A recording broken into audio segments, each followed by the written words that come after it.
What is good, fam? Agent O here, and today I have the SH Figuarts Blanka, Street Fighter Blanka figure.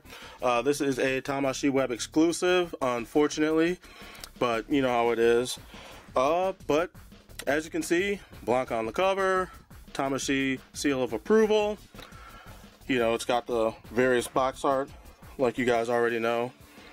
Cool background images and Blanka doing the things Blanka does, and yeah, that's pretty much it for the box art. I know some people like to spend a lot of time on it. I don't. So let's crack this baby open and see what it does.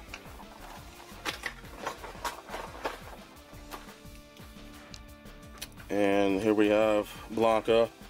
And right off the bat, I do have to say, I mean, I thought the advertisement photos kind of did the character justice, but I feel like the having the actual figure in hand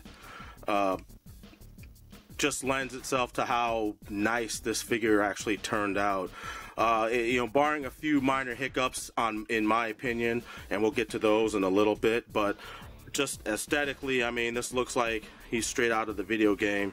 I love the sculpt of this figure. Just the way they sculpted the musculature, and the fact that, like the Infinity War Hulk figure, he has a skin texture. I don't know if the camera can see all that well, but the light might be bleaching out the highlights and whatnot. But yeah, you can see he has a skin texture, which is always a nice touch when it's sculpted. The hair looks good. This is classic Blanka. It's not Street Fighter V Blanka, which I think he actually kind of looks a little ridiculous. If you've seen some of those images, this is more of his classic look. It's got a really nice facial sculpt, really nice face sculpt going on. And like I said, I love the musculature. I mean, he looks like look at his abs. Like, these are some nicely, like he didn't skip ab day, and it looks like Blanka didn't skip any days, honestly. But even down to the shoulder, the butterfly joints, they're even sculpted and textured as well to match the rest of the figure. Sculpted to look like his shoulders are popping out, and that's also a nice touch. I mean, I have no real complaints. I mean, his pants are a little plain, just paint app wise, but they do have some mild sculpted folds in it. It's not that big of a deal to me. Like, I don't need like realism or anything. I don't know. It could be an issue to some. It's not really that big of an issue to me. I do like his chains, or his cuff, like the leg cuffs that they put on him, just like in the video games. Overall, like I said, I just like the look of this guy. It looks like how he should. Yeah, I've got nothing else really to say about that. So we can move on to the articulation. One thing about his head is that the hair itself is on a double ball joint, so there is some posability there. His neck is on the head connects to the neck through a very thin, very small double ball peg. Just pull that apart, and then you can see, because I mean, you have to take it apart anyway to switch the faces. But yeah, you can see it's the very thin double ball peg, and yeah, his head kind of connects in that little hole, and then the hair connects on that ball joint, like so. It's very easy, and you have to pull the hair off to switch the heads. So, and it all works with the articulation. It all works pretty well. You get a lot of good range of motion, especially with the neck itself. The neck itself, I'm guessing it's on a ball joint, so you get a lot of back and forth, and that helps because he does a lot of crouching poses, so he can look up that high, and he can look down about that much before you actually pop the head out. But he looks up pretty high because of because of the his crouching poses and doing the roll and whatnot for when you're trying to make him look like he's doing stuff out of the games. So that's why you have that. And like I showed you before, he has the butterfly joints. There's no bicep swivel, and I mean, this is a nice sculpt of the upper arm, you know, so I get why they don't cut it. You do have a lot of play. You can see in there a bit. You can see it's like a ball swivel into a ball, plugging into a ball peg, into a ball socket, into the shoulder. So you can get some maneuverability.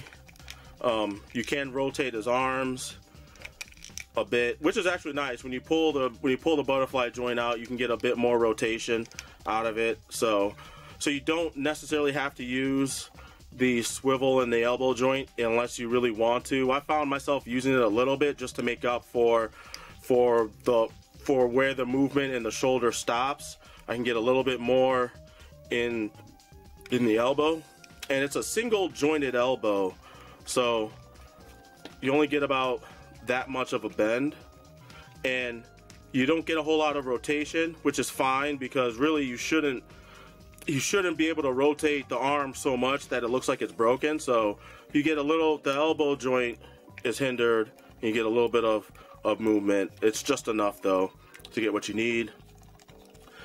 He has a diaphragm joint. Mine's pretty tight on the diaphragm. I couldn't really get it to rotate back and forth, side to side I mean. That's more in the hip swivel, but he can bend forward about that far, which is going to be, like I said, you're going to be able to get a lot of bend out of the torso because of the crouching, rolling poses that you're going to put him in. And you don't get a whole lot of rotation, just enough, just not too much. And you get most of the rotation up here in the diaphragm joint. And like I said, mine's pretty tight. I don't know how it is for other people. I'll have to check out their reviews to see how it goes. But as usual, hands are on a ball swivel. And sometimes it can be a bit of a pain to get on and off, which is fine. I'd rather they fit very well, a tight fit, than have a loose fit. So also with the hips, they are on those swiveling, the drop down joint, I guess, for the hips, so you can get a bit more of a split. Not getting a whole lot, but Blanka wasn't a high kicker anyway, so you do get about that much play. There is thigh swivel as well, and he has double jointed knees, of course, and his feet can go up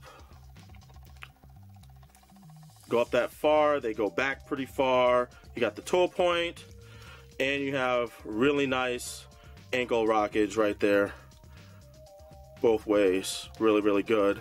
And that's kind of because if you lift up the cuff, you can see the joints very exposed, and that's why you get all this extra range of motion. There's nothing in the way to hinder the articulation, and that might be a problem for some, but honestly the leg cuffs kind of cover all that up, so it's not a big deal, and I think it works better that way, because if you had sculpting in the ankles and you had these leg cuffs, I think that would just hinder the articulation a bit more. So I think it was actually a good choice to have it exposed and just have the leg cuffs cover it up. I think that works very well. Moving on to his accessories, he doesn't really come with a whole lot. He comes with an extra set of hands. He comes with the fists, and the fists are nicely sculpted, of course. And then he comes with, these hands were the ones that were actually on the figure when I got him out of the package. His sculpted, posed hands, and these are nice too. Nicely painted, nicely sculpted. Actually, his feet, I like how his feet are sculpted, honestly. I wanted to point that out just because of the way the claws are on his toes and whatnot. And I know it works, it looks pretty good. But yeah, aside from the hands, comes with a spare head, like so. Shine a little more light on that. But yeah, he comes with his yelling face, roaring face, or whatever. Really nice sculpt. Like the way the light plays off of all the angles on his head. Looks pretty good. Even from the side, it looks good. And when you have it actually attached to the rest of the head, it's pretty slick. It looks pretty seamless. And other than that, he comes with this little clip. Now this little clip thing, this little clip stand is for, if you noticed on the box art, he comes with an electric effect for Ryu and Chun-Li. Sorry, I'm just getting it out of the box because I kind of started this unprepared. So here's Ryu's, and actually when you have it in hand, it looks pretty good. I don't know if they pulled the look from the game, because you can tell the skeleton CG and the lightning effects look pretty cool, and you just clip it in and then you put Blanka next to it and it makes it look like he's shocking Ryu. And there's one for Chun-Li as well. Like so. But yeah, clip it in and you're good to go. Would have been cool if he came with actual lightning effects or electricity effect. I went and bought the Tamashii thunder effect, the yellow thunder effect. Well, this is the blue one, but I have the yellow one as well. And I bought that, and it works really well with Blanka. I got a couple pics I'll show you that I took.